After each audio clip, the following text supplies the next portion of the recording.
This is what you want. This is what you get. This is what you get. You have located GeekFest Rants, the entertainment podcast for genre geeks like you. Shall we play a game? Covering the world of vintage and current film and television since 2010. Game over, man. It's game over. Featuring in-depth conversations on sci-fi, horror, fantasy, comics, toys, and conventions. So say we all. So say we all. And now sit back, relax, and enjoy today's show. It was a simple story about a boy who was lost and a girl who was broken. They fought alongside a survivor, a war veteran, and a fallen knight. I led them into battle against an evil so terrible it tried to black out the stars. We fought for each other. We fought for those who could not. But we never imagined it would end like this.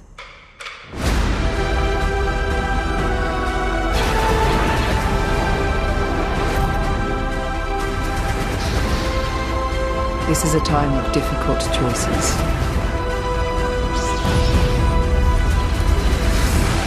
Sometimes impossible ones.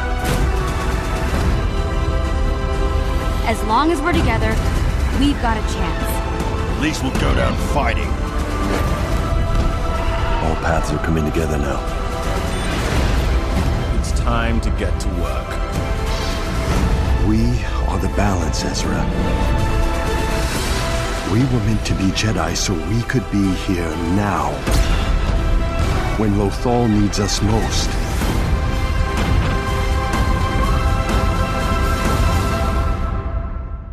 May the Force be with you.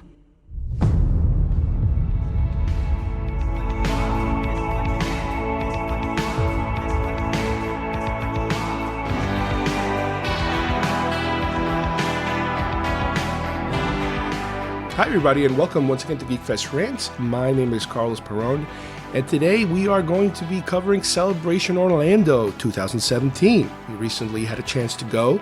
We are going to be breaking this up into two parts because we had so many different things that we were able to see by being there. Cal will be joining me first to go over some of the things he saw because we were, all over the place. One thing I want to mention off the bat is that if I sound a little different, it's because I'm recovering from a cold. Right after I came back from Celebration, pretty much lost my voice. So a lot of the information you're going to hear on this episode and part of the next episode is going to sound kind of deep, kind of like this, like I'm, auditioning for a radio station with my deep voice. But no, I'm getting a little better. But I do have so many things I want to talk about that it's really frustrating not being able to get them out because of my voice. As part of Celebration, we end up seeing so many things, especially in the dealer room, and you get all excited about it. And it's funny because, when you finish your convention, this always happens to us. You go into this post-celebration depression, kind of that, where you're like, oh no, it's going to be so long till the next one. And this, I remember, used to happen to us the first time we went to Celebration. And this is kind of how we ended up starting to go to Comic-Cons. We started going to New York Comic-Cons because we were like so hyped up after a celebration that like, we need a convention. We need a convention right away. And that kind of started the ball rolling on conventions. So we are right now, all of us looking forward to the next convention somewhere, hopefully here, somewhere near the Orlando area. But I remember, that's exactly what happened to us, and that's how we started going to the New York Comic-Cons. Also, it's funny about the conventions because on Sunday, which is the last day, you do end up seeing all these people running to the dealer room, trying to buy something, trying to buy anything. You feel like it's ending, so you have to get something final, something. And also, the last day is when they reduce the price on a lot of the toys out there because the dealers don't want to be taking all that stuff back home with them, so they do reduce the prices. But yeah, we are on our post-convention downer period right now. The second thing we're going to talk about in today's episode is in the area of collecting. We're kind of going to stay in that buying frenzy mode. I'm going to talk about VHS versions of Indiana Jones and Star Wars films, both of these franchises. It's an unusual collection that is pretty cheap to do. And I'll talk a little bit about all the different variations of all these different VHS tapes that are out there that nobody wants because nobody touches VHS anymore, and it's so easy to find them now. And all the little rare things about them that make them a little more special than your average piece of junk VHS tape. The other thing I'm going to talk about in the toy collecting segment is Conan the Barbarian. I'm going to go over some of the Conan the Barbarian figures that I have and how cool they are and how limited they are, which is the perfect combination as far as I'm concerned when it comes to collecting. I like things that obviously I enjoy looking at, obviously, but I like it when it's a very limited edition or collection because this way I don't have to go insane looking for, 200-300 different figures, like we ended up doing with Star Trek and Star Wars. So let's get started with Celebration Orlando 2017. We interrupt this broadcast to bring you a special news bulletin direct via satellite from our on-the-spot task force. I'm as mad as hell, and I'm not going to take this anymore! Ladies and gentlemen, can I please have your attention? Thank you, Bob. It's Mort. Mark, yes. I am Ted Baxter, and here is the news. All right, up first, we're going to talk about the entire convention as a whole before I go into detail into some of the panels that I went by myself, because normally what happens here is, we might have talked about this in the past, is that there are something like maybe 4 or 5 or 6 events sometimes going on at the same time in different rooms and different areas of the convention. And it is impossible. It is technically impossible to see everything and to even see everything you want to see, because a lot of times the panels are full or they're happening at the same time. They're overlapping each other. Sometimes you have to queue. You have to wait online for something to start while you're missing something else out. So what we end up doing as a family, we end up splitting up. If we have certain panels that we're all interested in, obviously we'll just go there together. But a lot of times we'll just go in 4 or 5 different directions depending on who's with us. And, we'll hit different things. This is a 4-day event. The first day we were there was a little rough getting in because they were having troubles with the lines in terms of letting everybody in. The main problem they were having was that because they were allowing people to kind of sleep over the previous night, to be able to stand in line, to be able to get a bracelet, to be able to get into one of the main panels, they were using up a lot of the big queue rooms for people to kind of sleep over. So they weren't being able to let people in and queue inside like they've done in the past. They kind of resolved that by the second day. They kind of went back to their original plan, it seems. So by Friday, things were kind of back to normal the way we're used to them. However, because their numbers are growing so much now, I believe they were up to 75,000 people this time. I hate to say this, but they might be getting close to Comic-Con numbers. Not San Diego, but maybe New York Comic-Con numbers. And it is very difficult now for the average person to be able to get a ticket, a bracelet, in order to go see some of those main event, type of presentations. Because of that, what they've also done is that if you have a live event happening in a major room, they'll simulcast that event into maybe 1 or 2 additional large rooms. So you're watching it on projectors, basically, large, giant projectors. But it's almost like you're watching them on TV, really. That's what's happening. Which a lot of times, there's not much of a difference, because sometimes when you're in the main room, you might be so far away from the stage that you can't even see what's going on the stage because you're far away from it. You might be focusing on what's happening on the projectors up top.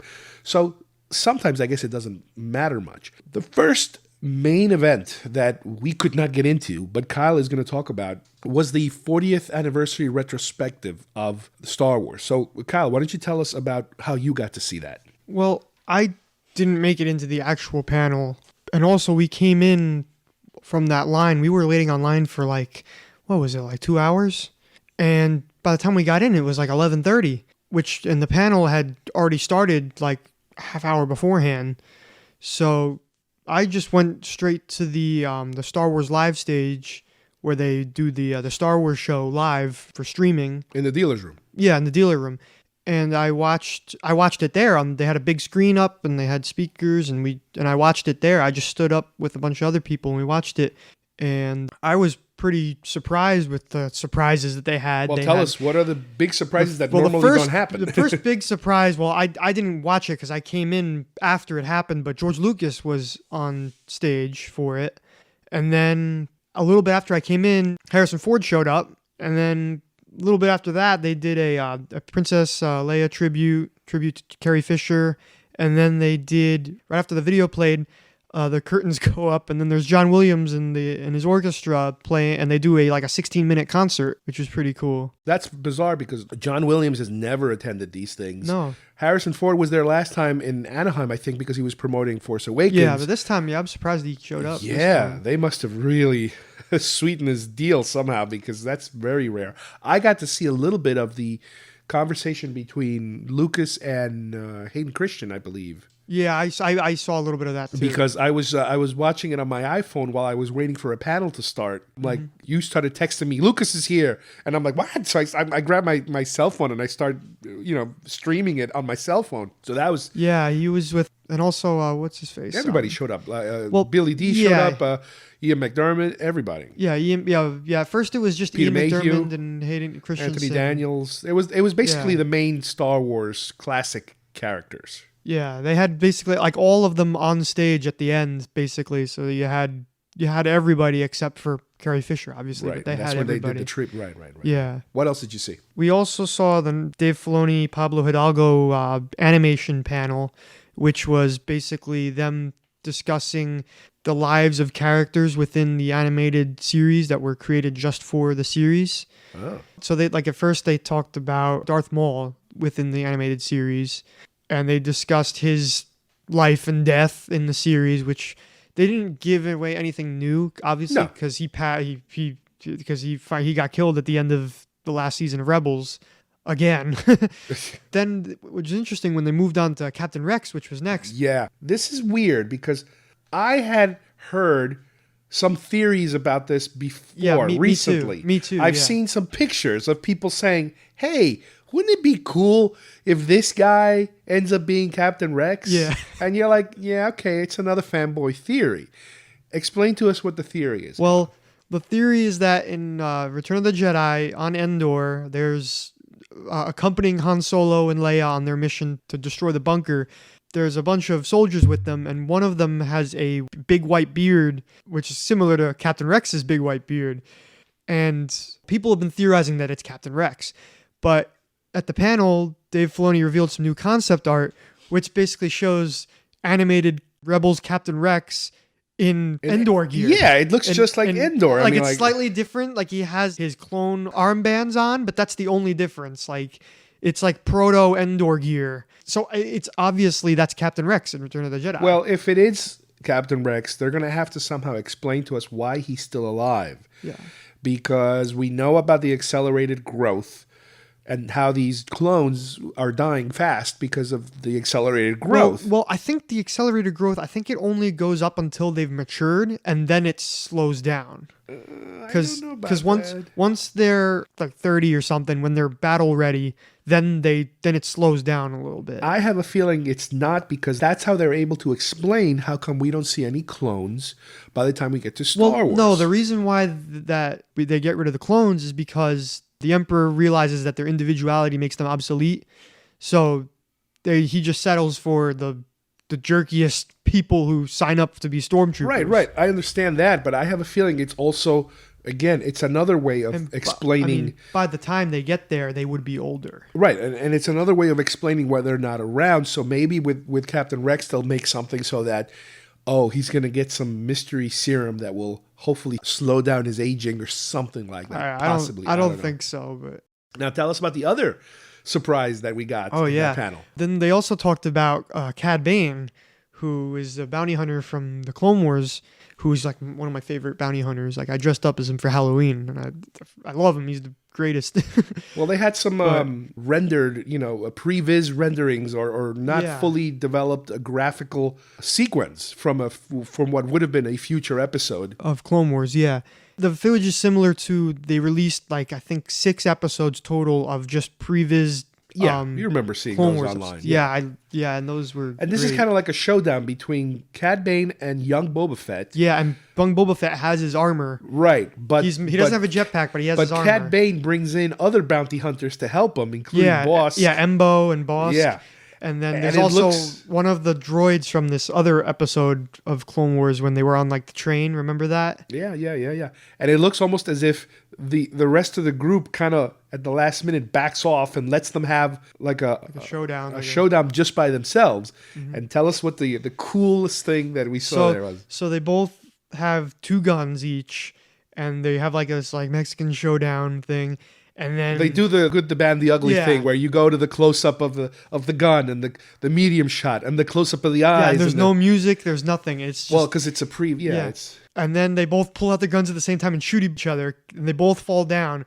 We don't see exactly Cad Bane after that, but we see Boba Fett lying down and his helmet fell off, and there's a chunk out of the helmet from the blaster hitting the helmet. And it's not, and then we figure out that's why it's dented. So that's the thing, is like from now on, every time you see that dented helmet, you'll know where it's from. So, I mean, I don't know if you can call it canon because it never aired, but it's great. It's a great piece of, hopefully, canon for the stories.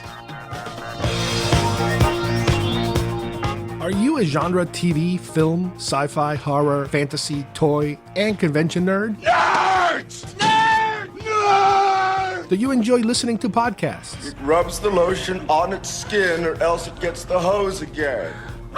Do you ever wish you could co-host a podcast? Mom! Take it easy. Lower it. I'm not going to lower it. I have to do this now. I don't mind you playing it, but lower it. This just might be your chance. Somebody help me! Help me! Help me! Help me! Shut up! GeekFest Rants is looking for new co-hosts. If you're interested, go to our homepage at geekfestrants.com and click on the hosting icon for more information.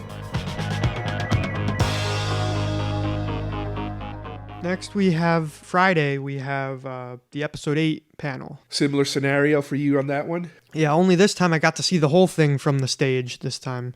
That was the first thing I did. I walked straight to the stage and I was watching it with everybody else. They had John Boyega, Daisy Ridley showed up. They have a new character. I forget the actress's name, but she's playing this new character named Rose, who's in a resistance tech specialist or something that ends up having to be palling around with Poe and Finn. And we got to see the new trailer, which was pretty cool. Why don't you tell us about the trailer? Because it's kind of like a teaser. It's similar. It's similar to the original Force Awakens one, where you're only seeing quick shots and there's a lot of fades and even the words that are being said are very subtle and quietish. Yeah. So first we see Rey. Most of the thing is her just training, basically, with Luke. And you hear voices. Yeah, most of the audio, like the prominent audio, is from Luke. Clearly it's But Mark there's Hamill. a lot of interwoven voices in the training, Like when you see like Kylo Ren's broken helmet on the ground, you hear like Path to the Dark Side from Obi-Wan, and then Princess Leia, and we hear Yoda saying something. It's very it doesn't give anything really away at all. It gives you more questions, honestly. And you see there's a scene where you actually see what looks like could be books or could be some kind of scrolls or some kind of... it has the old original Jedi logo. Yeah, the Republic. Supposedly this area that he's in is the very first Jedi temple, is what people are saying. Could this have something to do with the Wills, maybe? Possibly, who knows? No, the Wills is their own group. They're just a religious group that follow the Force, but they do it more religiously. They don't actually have Force abilities. But you also see some more action-y type of shots. You see an X-Wing exploding as Poe is running to it. You do see Kylo Ren holding his lightsaber, in a threatening manner. And he has his scar, too. We see the scar. You see a little bit more of Luke. We also see these very fast ships kind of kicking up the dirt as they're flying close to the ground, and the dirt is almost red. It's really weird what that is. Well, I don't know if that's dirt. Maybe it looks kind of like from Mad Max, the smoke signals. Maybe it's a smoke signal.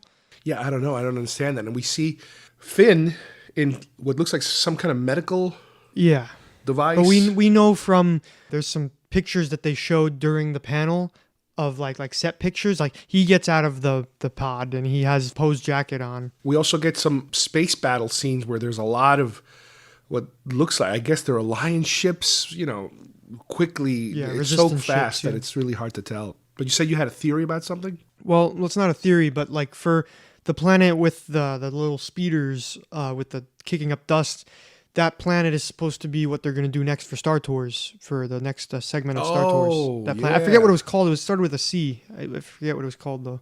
Okay, that's cool. So that was, and then they play the trailer a couple times. Yeah, like 4 times.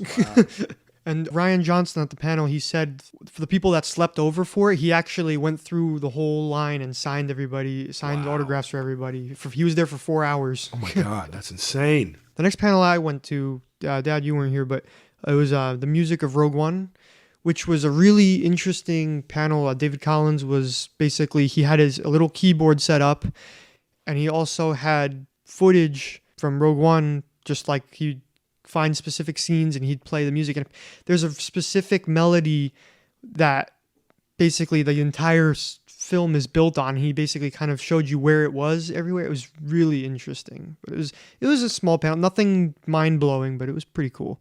The big thing from that panel that I took from it was that basically Michael Giacchino, who composed the soundtrack for Rogue One, he basically built everything in the film, all the music, based on this small cue that you hear when Luke first is introduced to his father's lightsaber. There's a small cue, and it basically gets expanded on in this entire movie, and it's really interesting. So then the next day, me and Amanda went to go see the Rebels panel, but we had wristbands, but it was for the live stream, so we got put in a different room that had a projector, and Warwick Davis was there to just introduce us to it.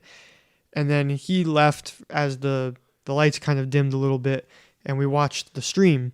This was a really, there was a lot of big reveals from this panel. Like, the first big reveal was that Warwick Davis was going to finally play a character in an animated series. He was going to play this character from I forget his name, but he's from the Thrawn novels, and he's like Thrawn's assassin. So he's going to play a big part in the next season.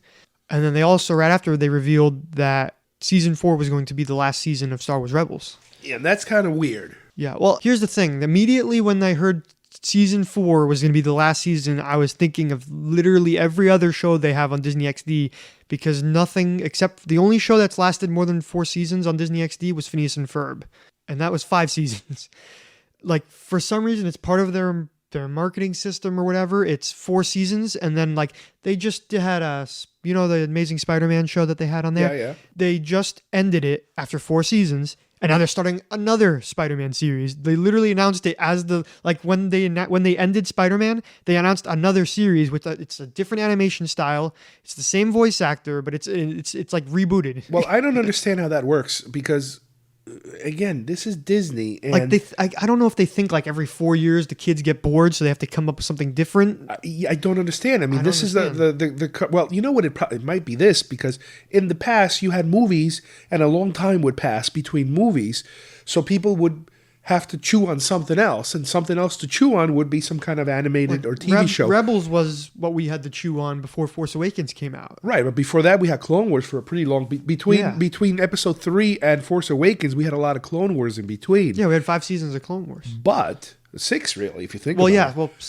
But I think maybe now, because they're getting a movie every year, they don't need to keep people entertained in television, because every year they're getting a new movie. So I think maybe that's why they're like, we don't have to put out so much product, because the movies by themselves are enough product to keep people happy.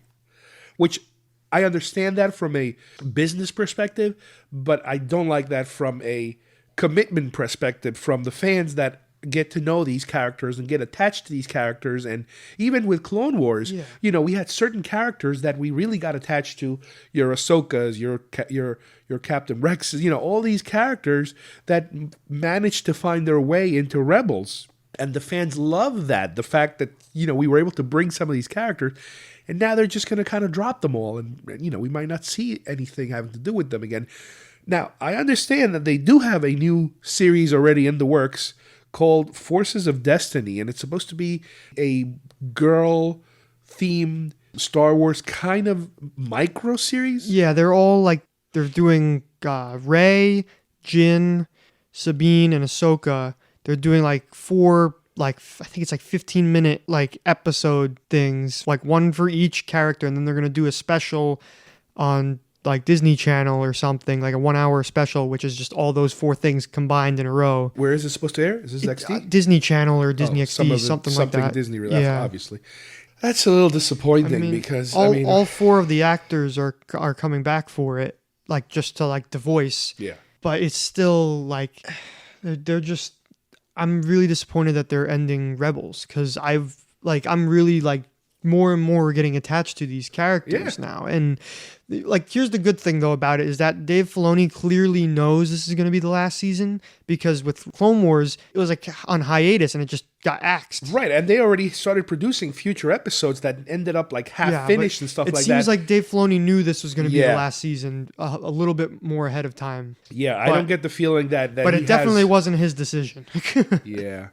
Well, Disney does things differently, I guess, and I guess whatever we get, we get. I'm just really disappointed with that 4-season thing, because that's what Disney XD does all the time. It's 4 seasons for everything, otherwise it's earlier if it fails, Or at least if they would have announced, because this micro series to me is not really anything that substantial as far as I'm concerned. If they would have announced, oh, by the way, Dave Filoni is starting up another animated production of blah blah blah. Okay, that's okay. Good. At least we'll see something. Well, he did say he was working on another series aside from that, from the micro series, but he didn't say anything about it at all. I would love to see at some point something that takes place maybe before Empire, between Star Wars and Empire. Well, that's what the Marvel comics are for now from Star Wars, and I've been kind of reading them, and they're really fun.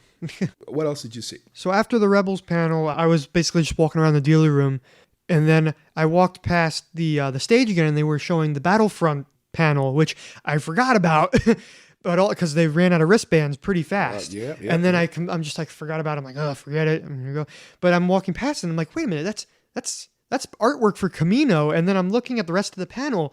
They're basically recreating the original 2005 Battlefront game, the Battlefront 2 game, which is what fans wanted from the first Battlefront game, but they never got, because like originally it was just 4 planets for maps, and then if you wanted more, you had to buy basically $60 worth of DLC to get the rest of the game.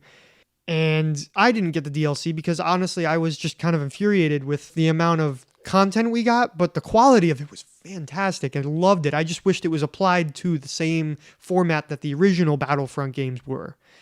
And it seems like they're actually going to do it with this new game. First of all, they're adding a campaign story mode, which is actually supposed to be canon too. It's going to be the story of Inferno Squad, which they're actually getting their own book before the game comes out. It's supposed to be basically like reverse Rogue One, where it's an Imperial ragtag group of Imperial Special Ops unit, and they're basically they have to figure out what to do next, because they literally witnessed the Death Star 2 destroyed above their heads on Endor. And so it's basically, this game is going to show you how the First Order basically rises through the perspective of this Special Ops unit, specifically this new female lead. Basically, you're playing as the bad guys in this game. But all the multiplayer stuff, it spans throughout all 3 eras of Star Wars. So you have the Force Awakens era, you have the Galactic Civil War era, and you have the Clone Wars era. So like you can play as Darth Maul, you can play as Yoda, you can play as Rey. They didn't show anything like the Vader or people from Galactic Civil War for heroes, but you can assume that they're going to be in there. They have to be. And they already announced also that there's going to be no season pass, so all the DLCs are going to be free, which is amazing, because that was what turned me off from the game. Even though I bought the game, I haven't really played it much since I've got to level 50, but I haven't ranked up any higher simply because I didn't want to buy the DLCs. I didn't want to pay for another Star Wars game that should have come in that game already.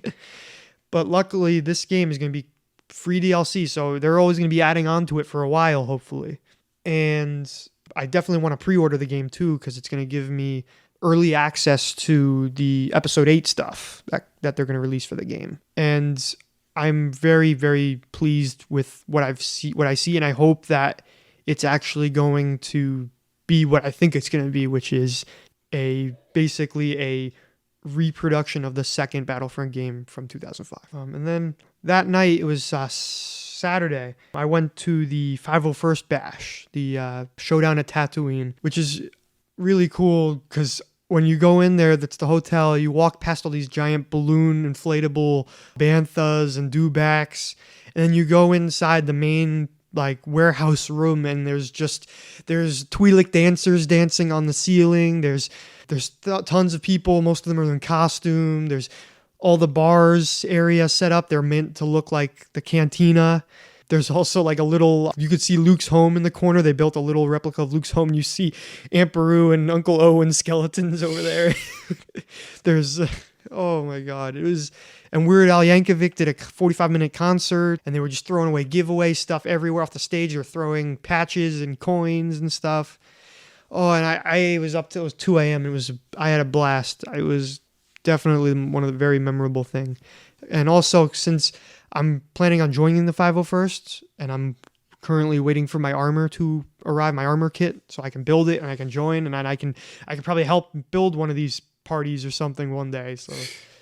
But you had a backup costume you took to. Yeah, I made my own smuggler costume, and I wore that there. And Amanda had her costume. Yeah, Amanda made her own Sabine costume, so it was cool. But she wasn't at the bash. So it's an 18+ party.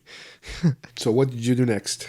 Well, the next day was Sunday, which was the last day. I attended a 501st panel based on their charity work. And I heard some really touching stories about how they helped one of their own friends. They had a lung disease and they needed replacement lungs. So they raised money so that they could put her on a military jet and get the surgery that she needed. And now she has 20 years added to her life because she literally had only 3 days left to live. But the level of dedication, and they worked with the Peter Mayhew's charity foundation too. They really work very hard and they do a lot of amazing work. And I can't wait to be a part of that, hopefully. Let's take a quick break now and listen to a little spot from our friends at IC Robots. If you're into anything having to do with retro, vintage toys and 80s shows and all kinds of 80s and 70s vintage retro kind of games, television, movies, all of that geek culture that we love here at GeekFest Rants, take a look. When you visit their site, they have a podcast called The Toys R Us Report, and we strongly recommend it. So have a listen. Tune in to the Toys R Us Report for your weekly dose of pop culture talk that's out of this world. Movies, TV, toys, comics and more every Wednesday on the IC Robots radio network at icrobots.com. What are you waiting for? It's time to get down or come up. All right, we're back. Thank you guys from IC Robots. And let's continue with our show. Well, none of us got to see the closing ceremony because normally in the closing ceremony, they didn't really reveal much. And they didn't. And they didn't this time, so I guess we didn't miss much. The only thing we know for a fact is that the next one is going to be 2019, and we do not know where. We can only speculate either Orlando again or I hope it's Orlando. Or Europe. Who knows? Probably not Europe, because it is also the year when they open up the Star Wars land refurbishments. So I would say Orlando or California. It's got to be one of those two. Yeah, I'm praying for Orlando again. That's what I want. Now, let's talk a little bit about what is probably my favorite part of these conventions is the dealer room. What kind of goodies did you see or buy? Well, I had a tough time trying to buy things there just because what I really wanted was either they didn't come out with it yet. It was it was really, or it was really, really expensive. Because I really wanted to get like statues. I wanted, well, not like statues, but like the Kotobukiya statues, like the $100 statues. But the ones that I wanted, they didn't come out yet. And on top of that, I'm realizing this is gonna be really expensive. I don't know if I should do this. So I was spending a lot of time just walking around, and then I stumbled upon this dealer that was selling the Black Series 6-inch figures. But they had so much of them that I was selling them for $10 instead of $20. But wasn't it the last day also? Yes, it was the last day. Because on the last day is usually when they discount a lot of stuff. Yeah. So I picked up a 6-inch Kanan Jarrus from Rebels and a 6-inch Death Trooper figure. And I'm realizing now that this is a much more affordable way to get the kind of collectibles that I want. while also having like really, really good detail on these figures. Well, they look amazing, and Yeah. these are just like the one that you got for me, the Captain Phasma, the Disney version. Yeah, they're a little bit- diecast they're a little bit They're bigger and they're super made with heavy, some metal, but the same size and sculpt they're just incredible how good these Yeah, look. especially like the stormtroopers, because like when they do like someone's like face, it doesn't look like a statue quality, but when you look at like the stormtroopers, like oh my god, the quality is fantastic. Yeah, usually robots, troopers, or creatures, they're amazing. Human faces are a little more difficult. Yeah, so now I want to get more of these things. I want to get all the Imperial ones that I can get my hands on. There's so many of them. I Kyle. know they have. And then there's exclusives. You have the Yeah, Target on Shore Entertainment Trooper. Earth, I want to get this soon. Actually, they have. There's this $100. What? There's a $100 pack that comes with a red stormtrooper, a classic stormtrooper with like battle damage, and a sand trooper with a white panel, and also like a small Imperial droid. But they have it discounted right now for $45 instead of $100. So I might want to pick that up. Ouch. But I also want to get Director Krennic, and they're coming out with a Tarkin soon. Yes, I saw that. And I that looks saw really good. And they also announced for San Diego Comic-Con an Admiral Thrawn 6-inch box set that comes with some like little props from Rebels.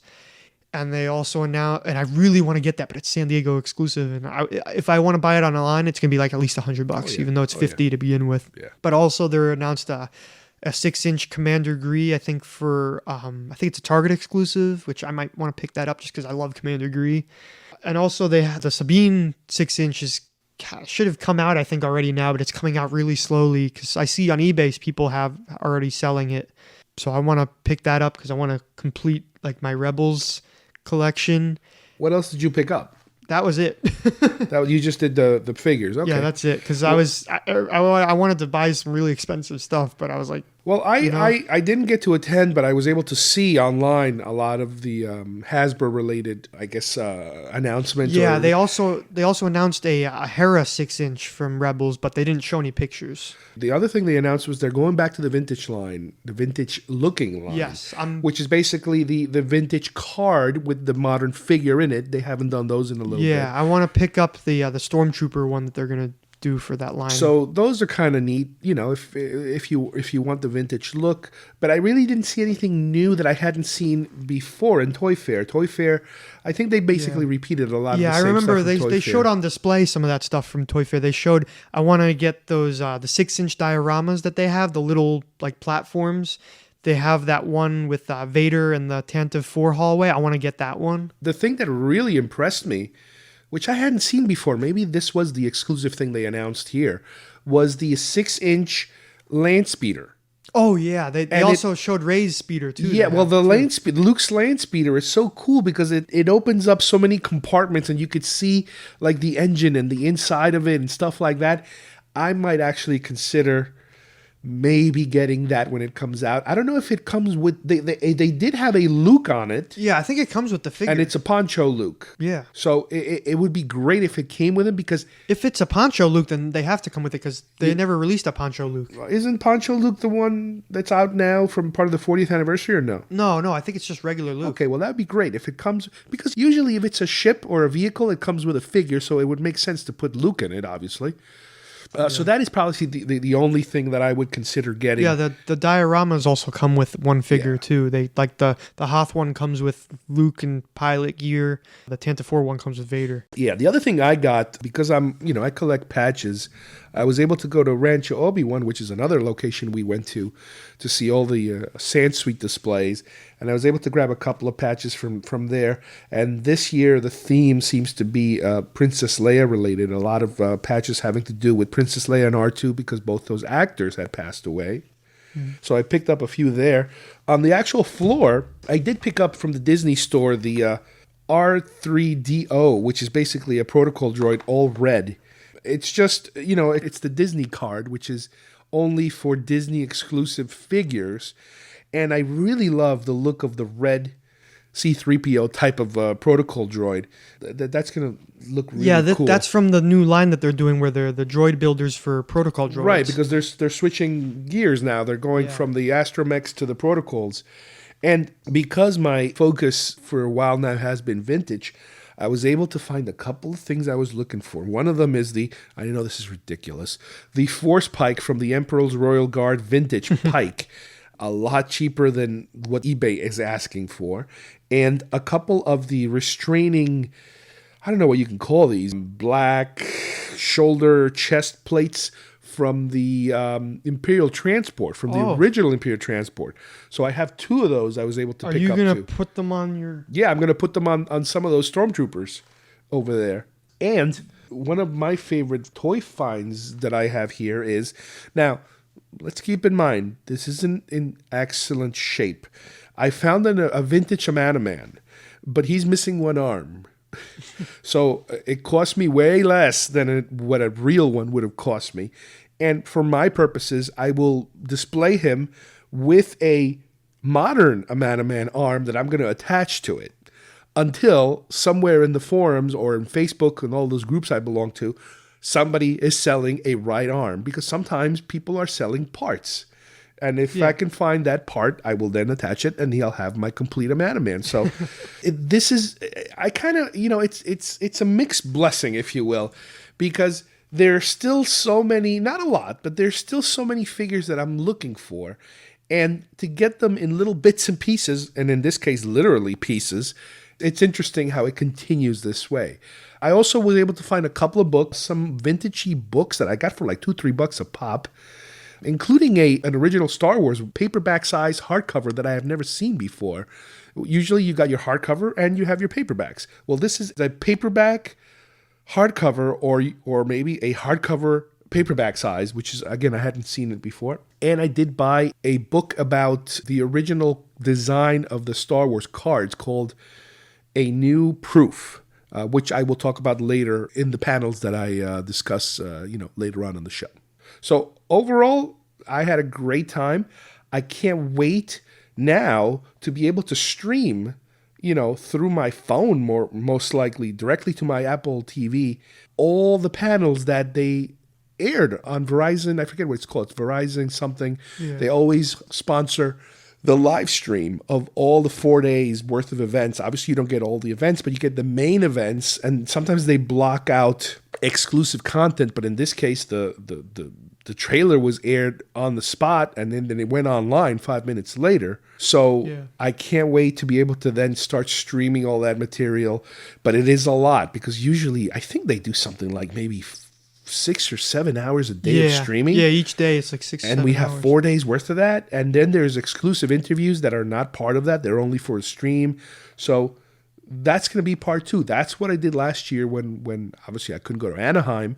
But that's what I did last year. I was watching. Yeah, we were all sitting there watching. It took a while, but we watched it. Like we were keeping track of the time, and then we'd run into the room and be like, "Oh, this panel's on." So we just sit down. So overall, we had a great time, and can't wait for the next one. What did I teach you? You are the Duke of New York. You're a number one. You will not laugh. You will not cry. You will learn by the numbers. I will teach you. Can you dig it? Open the pod bay doors, Hal. I'm sorry, Dave. I'm afraid I can't do that. That spawn of Satan. Oh, really? The Force will be with you, always.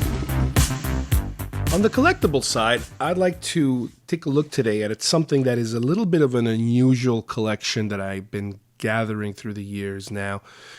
And again, it's one of these things that I never purposely kind of set out to collect, but for whatever reason, I find myself collecting these things. They kind of run into them, and they're usually very cheap, and I end up buying them. What I'm talking about is VHS versions of Star Wars films and Indiana Jones films. Let's talk about the Indiana Jones ones first.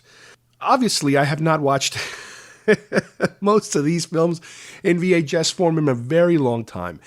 With the advent of Laserdiscs, back when I was in college, I started switching everything over to that format. The quality was amazing compared to VHS. The aspect ratio was even a bigger thing for me, being able to see more information on the left and the right side, even though you had to put up with the black bars on top and the bottom, because back then we still had 3x4 aspect ratio television sets. But even with those sets, there was an improvement, a very significant improvement in audio, in sound, and in aspect ratio. Later on, DVD. Oh my God, it got so much better with DVD. And then Blu-ray. Oh my God, it got so much better. It's just endless. I haven't even, seen a 4K copy, which I understand that's the next, big thing coming down the line as far as, how much more the picture can improve in quality. But we're going back here, back to the 80s, back to the 70s. Actually, back to the 80s if you think about it, because the Star Wars movies were kind of a little bit late in the game when it came to being released in the home market. They purposely held off on them for quite a while. And Raiders obviously came afterwards.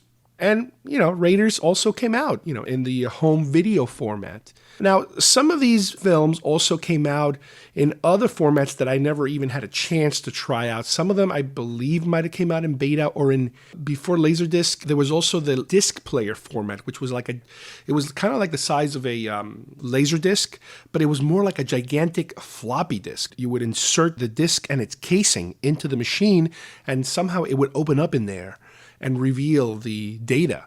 Again, that's an older format that sometimes you do find, Star Wars in that manner. But the masked format for VHS that came in the 80s, that was the one that most people got to see.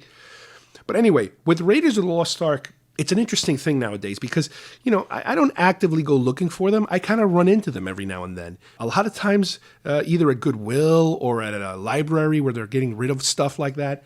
Now, there are library copies of a lot of these films. They're specifically made for sales to libraries, and sometimes they even will have a little sticker that says library not for sale.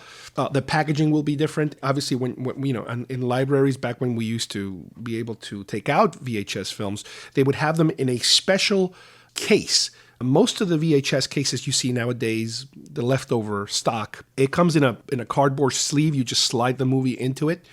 But some of the older ones, some of the earlier ones, I remember, even when you used to go to rental stores, they would have their own special, book type of, open case, thick, soft plastic, and the VHS would sit inside and you would close it and open it like a book.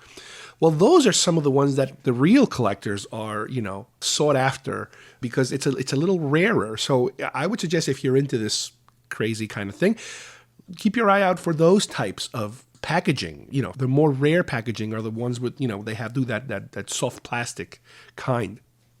And like I mentioned before, anything labeled library, do not sell, those are also very rare, or at least more expensive. Or anything labeled for rent only. Back then, there was a big push, I remember, with, when a major film would be released on video, that it would only be available for rent, and it would be way later that they would make it available for purchase. Those rental copies used to cost them quite a bit of money. Obviously, you still pay your rental fee, but they purposely wanted it to release things in a certain order so that at first you were just renting them out. They were kind of forcing you just to spend money on rental fees. And then later they would actually offer a movie for you to be able to purchase, You would still have to pay something like anywhere from, $30 to $100 for a VHS fresh copy of a new movie. But you will run every now and then into your generic consumer type of VHS versions. And not only, nowadays, like I said before, I would never purposely watch these because the quality is so bad. And that's because we're spoiled. Don't get me wrong. It's because we're spoiled, and what we have now available between streaming, between HD, between Blu-ray, it is amazing the type of detail we see nowadays. But it's a nice little retro item if you find them. With Raiders of the Lost Ark, it's interesting because I was able to find, a regular VHS, probably paid maybe $1 for it. Very good condition. The movie, it still works. I tested it out on one of the only VHS machines I have left, I think, here. One of those combo units they still sell. I'm convinced they probably still sell them for like senior citizens because they still have such a large VHS collection. But obviously they don't sell VHS movies anymore. It's not like vinyl that it's become trendy to all of a sudden start buying vinyl again. VHS, I'm pretty certain, is not coming back. But anyway, one of the things I noticed off the bat that is interesting about the VHS version of Raiders is that the poster that they use, and this is one of my biggest pet peeves with Raiders of the Lost Ark, is that I absolutely love the original Raiders poster. The one with it's him, from the waist up, and then you have all the different pictures around them, a couple of little pictures, and that was the original poster. Then later on, as the movie was re-released and, as the movie got more popular, they released a secondary poster of him, and it's kind of from the knees up. He's holding the whip over his head in kind of like an action pose. To me, this poster, he looks a little less than Harrison Ford. The original poster, the one that you see on the LP of the soundtrack, that's my favorite, absolutely favorite one. I think that's the one that says, from the makers of Jaws and from the makers of Star Wars, something like that. But anyway, the VHS has that secondary poster, which I haven't yet been able to find one that comes with the original poster. So I imagine that is one of the most basic ones you can find, of the older versions, the ones that were actually put out, in the early 80s when the movie was first released on video. A secondary one I found that looks almost identical, the cover looks almost identical to the one that I just described to you, has a little something extra in the bottom. And from the look of it, this must have been released in 1983, because in the bottom of the poster, there's a little blurb that says, "Coming to a theater near you, May 25th, 1984, Indiana Jones and the Temple of Doom." Wow. It's like, I don't remember them doing this, putting out re-releases, and they would include a trailer. I had to check to make sure this was legit, so I popped it in the VHS. And yeah, in the beginning of the movie, before the movie begins, you have what would be considered to be a teaser of Indiana Jones and the Temple of Doom, which is kind of cool. It is so 80s. I'm sure it's on YouTube somewhere. I'll include a link if I could find it. But it's the plane flying through different parts of the world and the map with the red line, hitting the different cities you stop at. And that is a narrator saying, the next Indiana Jones film, blah, blah, blah, that kind of little teaser, which is cool. It's a nice little way of, repackaging and in the VHS video marketing world back then, that's how they would promote an upcoming film.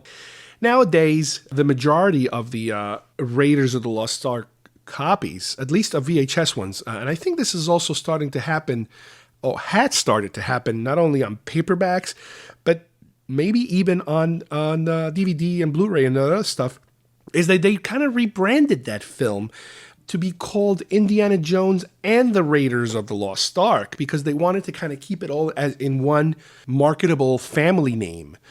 Star Wars, blah, blah, blah, blah. Star Wars, blah, blah, blah, blah. Now you have Indiana Jones, blah, blah, blah, blah, and whatever his adventure happens to be. So don't be confused if a lot of times you're trying to look for something that's labeled Raiders of the Lost Ark and you won't find it under R. You'll find it under I for Indiana Jones and the Raiders of the Lost Ark. So that's a little change they made along the way. And like I said, I have a set here. It's a 3-pack set that came out in 1999, back when VHSs were starting to die out.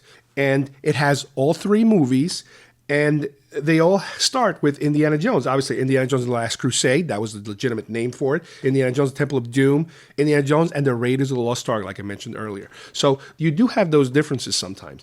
I do own an original here, Indiana Jones and the Temple of Doom, which is a very basic version. It's Paramount Video. Looks like to be in good condition. The poster they use, again, is the classic poster from Indiana Jones and the Temple of Doom. I usually, I remember for Indiana Jones and the Temple of Doom, I really like the teaser poster the best. It's the one of him standing at the edge of a temple, and you're kind of looking up at him, and he's got one hand down with, I think he might have the machete holding. It's a very kind of basic poster, but I think it was purposely made for that, for the tease version of some kind of marketing image. Then I have here Indiana Jones and the Last Crusade. Again, the traditional poster that was used for the film. Now, for Indiana Jones and the Crystal Skull, I don't think that ever made it to VHS form. I think by then, VHS market was completely dead. So I have not yet ran into any copies of that. But like I said, I'm pretty sure they never got that far. The last piece of Indiana Jones related VHS material that I happened to run into, and this did come from an eBay auction, was something called Great Movie Stunts and the Magic of Raiders of the Lost Ark. This was released in 1989, and it includes 2 different documentaries. One of them I remember so clearly because it was aired right after the movie came out in a similar fashion to how Star Wars, and especially Empire Strikes Back that I remember, and I think they did for Return of the Jedi, how they had television programs, special kind of documentary making of, hour-long making of.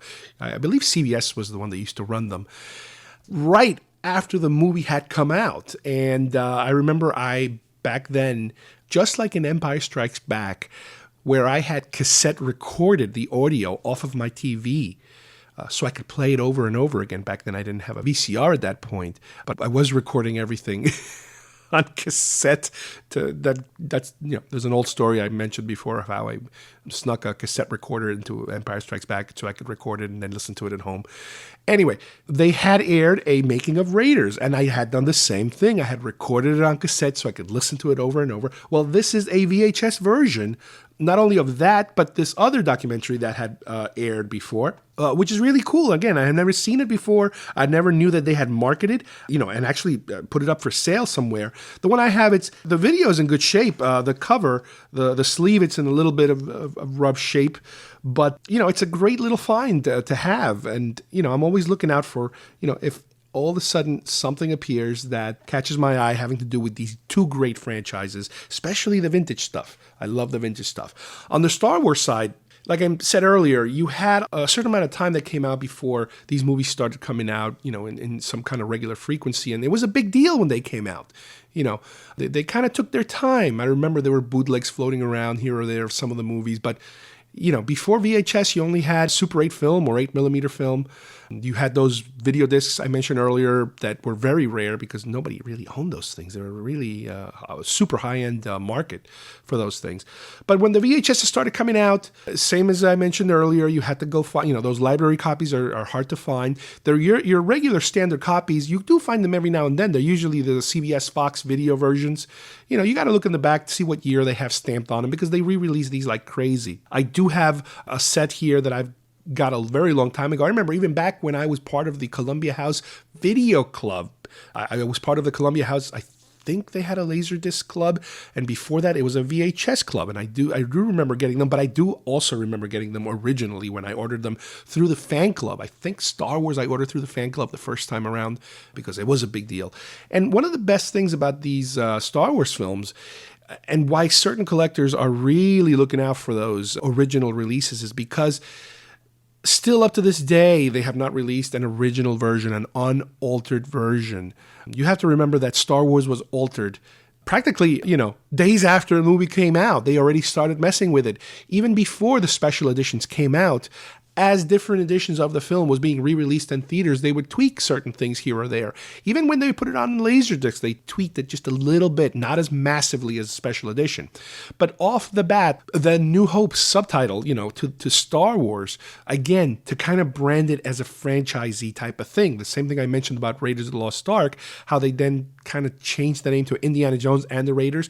Well, Star Wars was just Star Wars. So they were trying to figure out a way of differentiating Star Wars from Star Wars The Empire Strikes Back or Star Wars Return of the Jedi.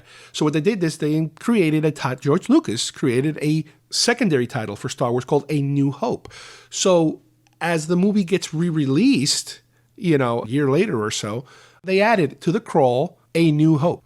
If you want a completely unaltered version or as unaltered as humanly possible version of the movie, you have to dig up those original VHS versions. The Han shot first version. Sound effects are a little different sometimes in that original mix. But again, keep in mind, you're dealing with a different aspect ratio, so you will sacrifice something for something. If you want your original aesthetics, you are going to see less image in a very grainier manner in a way because you are dealing with VHS. People are still waiting for hopefully some kind of version of that. The art on the VHSs differs depending on the movie. A lot of them have the classic posters. Some of them have different posters, different styles. They've remade these so many times. Especially with Star Wars, you can't keep up with it. The other thing about the Star Wars ones, what's interesting is that, like I mentioned before, around 1999, 10, that's when VHSs started kind of dying, more or less, and you started to stop seeing them floating around. Well, believe it or not, Phantom Menace came out. They did put out, before the DVD version, they actually managed to put out a VHS version. And that is where it all ends right there for Star Wars. VHS went as far as Phantom Menace and never got to Attack of the Clones and forward. So the Phantom Menace, you will find these, again, Goodwill. I have 2 different copies here. They each cost me $1.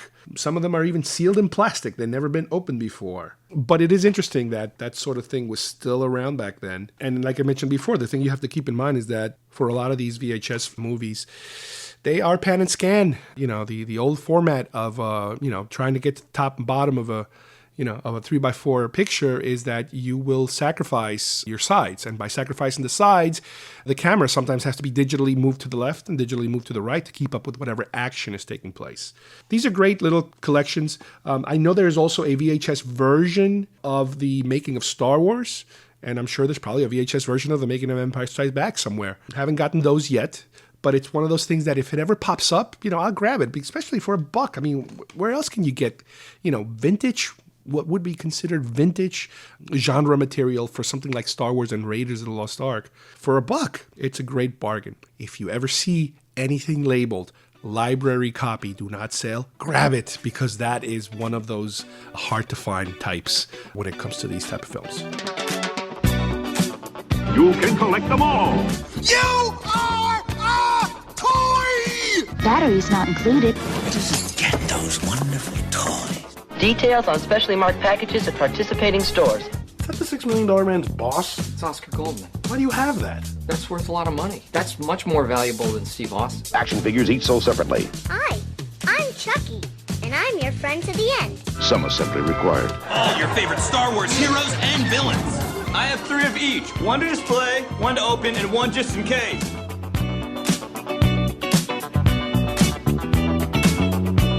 On today's toy segment, we are going to take a look at a certain Conan the Barbarian line of action figures, if you will. Now, I say a certain line because they have made Conan toys, action figures, posable kind of figures in the past. However, as far as I'm concerned, this is the first time they actually made ones that resemble the film version, the Schwarzenegger Conan the Barbarian version, and they were done so well.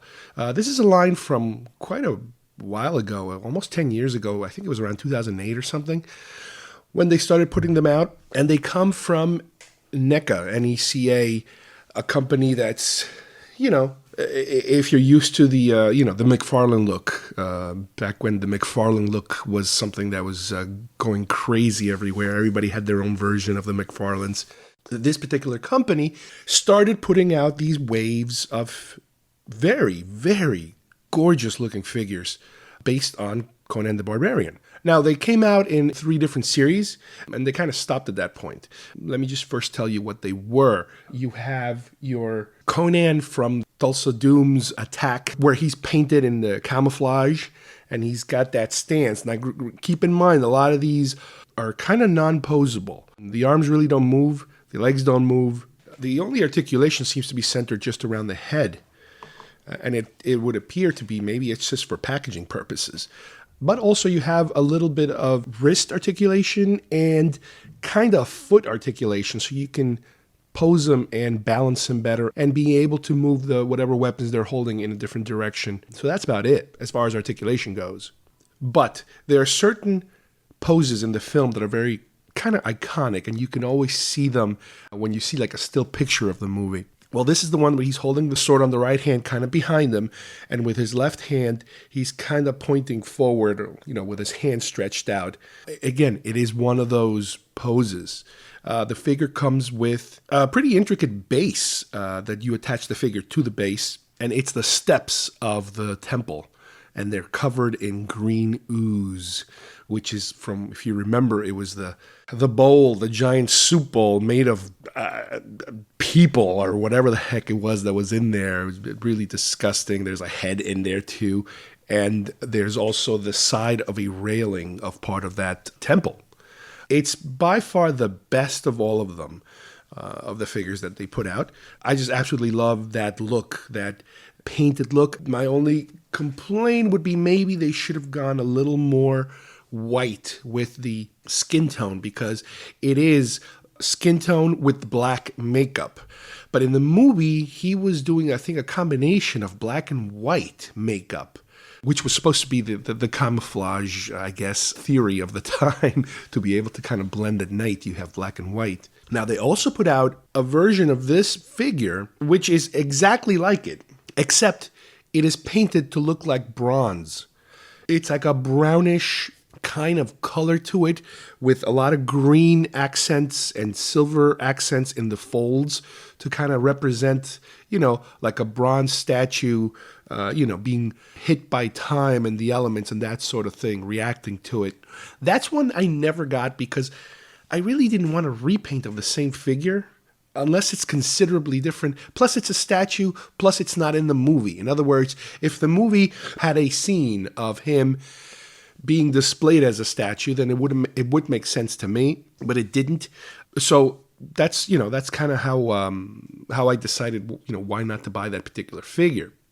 Now, let me also add here something that I didn't know about these figures until way later. I purchased them on eBay years later, not recently, but years later. And another gigantic factor of why I decided to buy these was also that I knew that they were very limited in terms of this particular series ended kind of fast in a way, because they didn't produce as many as I hoped they would have, because there's so many cool characters in that film that they could have made. But anyway, like I said, this is the main character that I absolutely love. It's a great, I don't know, maybe it's about 7 inches tall. With the sword, it's even taller. Beautiful, beautiful looking figure. Then you have a pit fighter figure. As a matter of fact, I have 2 pit fighter figures, and I'm trying not to contradict myself. The pit fighter figure is one from, if you remember the scenes of him being trained as a pit fighter, they put out a figure of him basically standing, his arms are kind of spread apart, his legs are kind of spread apart, and he's kind of in this kind of like come at me stance. The look is really well done. This is something that we talked about with Kyle before, and that is, some companies, it's hard to replicate somebody's face. Monsters, they do them great. Robots, excellent. But people, it is so difficult sometimes for sculptors to get that person's face right. But Schwarzenegger, and you figure, this man has or had at least when he was younger, a very distinctive face. And for sculpting purposes, this is a company that got it so right. The figure I talked about before, the camouflage one, looks excellent. The pit fighter also looks great. You see, his cheekbones. He's got very prominent cheekbones, and his mouth and his eye. It's incredible what a great job they did. Well, the pit fighter figure, which stands about, like I said, about 7 inches tall, just like the other one, comes dressed a little differently. He's wearing kind of like a fur vest and nothing on the legs, and big boots, high boots. He's wearing a helmet that is all studded with studs on the top, and he's holding 2 fighting, I don't even know what they're called, but they're kind of like he's holding a salad chopper on each on each hand. No pun intended to, get to the chopper, but he's holding these 2 spiky salad choppers. It's got like 3 spikes coming out of each, like a little miniature Wolverine type of thing going on there, with 2 spikes also going on the top and the bottom, It's really, I don't want to say it's hard to remember, but it was featured very minimally in the movie, because this is part of like a flashback, I think, or a montage that they did of him, growing up and fighting in the pits. And I remember he's wearing all different types of outfits, and he has all kinds of weapons. And it's kind of fast, but this is a particular one that I guess we get to see, at a certain point. And what's interesting is that they released a second figure like this, which is more or less the same stance, except he's wearing different clothes and he's holding different weapons, and his hair is different. So in other words, the secondary figure they made of this type, of the pit fighter form, he's wearing kind of tighter clothes, nothing, a big thick belt, but nothing up on the chest area, so you could kind of see his muscles up top. He's not wearing any special helmet or anything, so you see his very long hair kind of flowing down, and he does have kind of like a headband, like a studded headband to go along with it. Both these figures come with a really cool accessory of a base that is kind of like a sand mound. And on the base, you see a shield, like a discarded shield on the ground. It's kind of small, so I don't remember exactly if it's supposed to be to scale or it's one of these little tiny shields that pit fighters are supposed to use or something. And in the back, you can prop up a long stick with the symbol of the champion. And this is something that comes with both these figures. The action figure itself also has the necklace of him being the champion attached to his neck. The secondary figure I talked about does not have those salad chopper Wolverine things going on. Instead, he has those. Again, you got to remember, it's very fast in the film when this happens, when they show it to you. He has these very, I guess you can call them super gauntlet gloves. They're huge. And at the tips of the glove, like where the knuckle is, the middle knuckle, kind of like a knife protrudes. And he's wearing those on both sides. Now, speaking of iconic poses for that film, I do remember that as that montage ends, it's where he's winning every round, basically, every fight. And he kind of crosses his hands with those spike things, across his chest, and he's looking down. It's kind of like an end stance for him that I guess it's supposed to be symbolic of him winning. So it is a little disappointing that they decided to go with, I don't want to say same mold, but certain parts are the same. Not all of them, but they could have been cool if they would have done a different pose, different figure, different pose. But I guess that's one of the unavoidable problems with some of these type of figures is that you always try to capitalize on not having to do a resculpt in any shape or form and try to kind of kit bash a different version of a figure. This happens everywhere. I mean, with Hasbro, we've seen it a million times where they'll take a figure and repaint them and, But these figures, they were so, there weren't supposed to be, 100 of them. So, that's what you get. Now, the fourth figure that I have, I only have 4. It's pretty sad, really. The fourth figure that I have is Conan standing, let me think about it. It's a little hard to explain, but he is holding his sword in an angle over his head pointing down.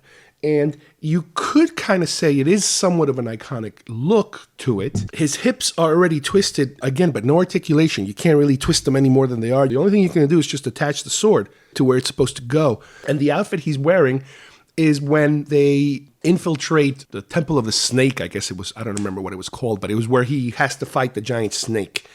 And obviously it's before he gets all bloody from the snake, but it's that stance that he's got that they sculpted him under.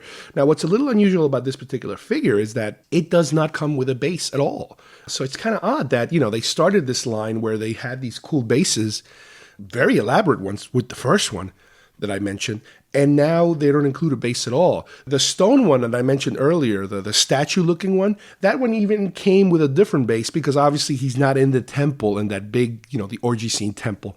So that one comes with just a round plastic, Conan the Barbarian, labeled base.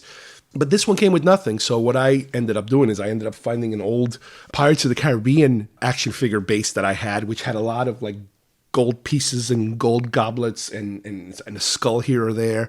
And I used that one because it kind of fits, Conan breaking into something to go steal a treasure. Now, as I mentioned before, I already knew ahead of time they didn't make too many of these. And it's a shame because I love them. I absolutely love them. I mean, because there's, you have no articulation, so it's a little annoying that you can't really pose them the way you want to pose them, but in a way it kind of helps because it doesn't create any additional seam lines anywhere, especially when you have a figure that has so many versions of him where his arms are bare or his chest is bare, whereas a place where you notice anytime you see any seams having to do with articulation, that's where you notice it the most when you have it on flesh. It's very fake looking when you kind of start staring at that sort of thing. They have put out other companies, you've seen them online. There's a lot of custom made, beautiful looking figures. But as far as an official line having to do with Conan the Barbarian, this was it.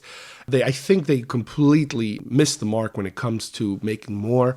There's so many more versions of him they could have made. They could have made King Conan, the one you see at the end with him, leaning on his chair on his throne with his full beard. They could have made him in the beach where he's practicing his sword and he's talking to his god. And there's again, if you're looking at iconic poses, there's the pose of him with the sword in the angle over his head, or the sword pointing straight out. When he's doing, when he's going through those sword exercises, really cool looking stuff. if you're also dealing with different iconic scenes or outfits, that sort of thing, when they come after him at the beach and they have all the traps made, and for a certain period of time, he's wearing like this Mongolian-looking helmet, and he's wearing a lot of armor because, you know, he knows they're coming for him, that sort of thing. They could have done some of that. That would have been great. And not to mention additional characters. Now, I'm not saying they could have gone crazy, you know, Star Wars crazy in terms of hundreds and hundreds of, no, but come on. Thulsa Doom, that would have been a beautiful character. They could have made him as the young Thulsa Doom and the older Thulsa Doom. They could have made his companions, his girlfriend, you know, the archer guy, you know, they could have made those two. Even the mystic, the magician, they could have made him. The Thulsa Doom's thugs, those are two huge guys, and with, you know, the guy with the giant hammer, the guy with the axe, you know, they could have gone that direction.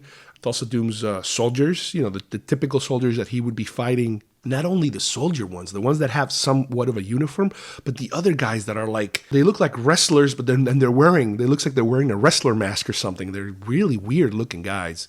Or even the witch. The witch would have been a good one too. Maybe even his parents, maybe, more or less. You know, you never know. But I mean, yeah, they could have even gone into Conan the Destroyer. I'm not a big fan of that film. I'd rather stay with the Barbarian. To me, I have a similar relationship with the Alien films. After Aliens, I like to pretend that, you know, Alien 3 doesn't exist. Same thing with Conan. You know, after the Conan the Barbarian, I like to kind of pretend that Conan the Destroyer never really happened. But as far as the figures go, it's good news, bad news. Good news because they're so good. There's a limited amount of them out there, and I don't have to go crazy collecting them. The bad news is there's no more to go around. And, you know, they are getting a little expensive on eBay. When I bought them, they weren't that expensive, but now it looks like they're getting even more rare, you know, all the time. So if you're a Conan fan, especially the Conan the Barbarian, which I am, this is a great add to your collection. All right, I want to thank Kyle, as usual, for joining me today, helping me out with the celebration part of our show. We are going to be returning next week to continue with Celebration. Specifically, we're going to dive into the panels that I exclusively went to, that my family did not go. Like I said, we went in 4 different directions at times because everybody was doing their own thing. I focused a lot on toy collecting, Star Wars toy collecting type of panels. I'm going to talk about those next week, and I will have, as usual, other different things to talk about, but this is definitely a 2-part episode. I could not cram it all into one. So thank you guys for listening, and we will see you here next time at GeekFest Rants, hopefully sounding better too. Bye-bye, everybody.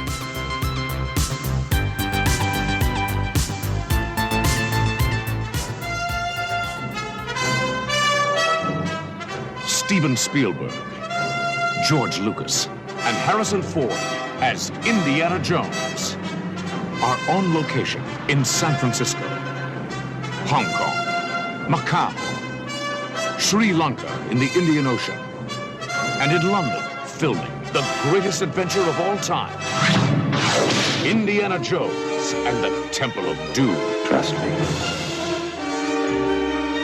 For the summer of '84.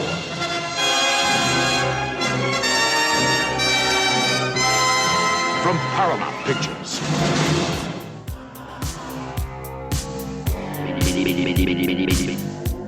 If you would like to subscribe to our show, send us messages, or see video links to some of the topics we talked about today, please visit our homepage at geekfestrants.com or our YouTube channel, Facebook page, or iTunes at GeekFest Rants. I don't know what we're yelling about! GeekFest Rants is produced by Carlos Perrone, copyright 2017.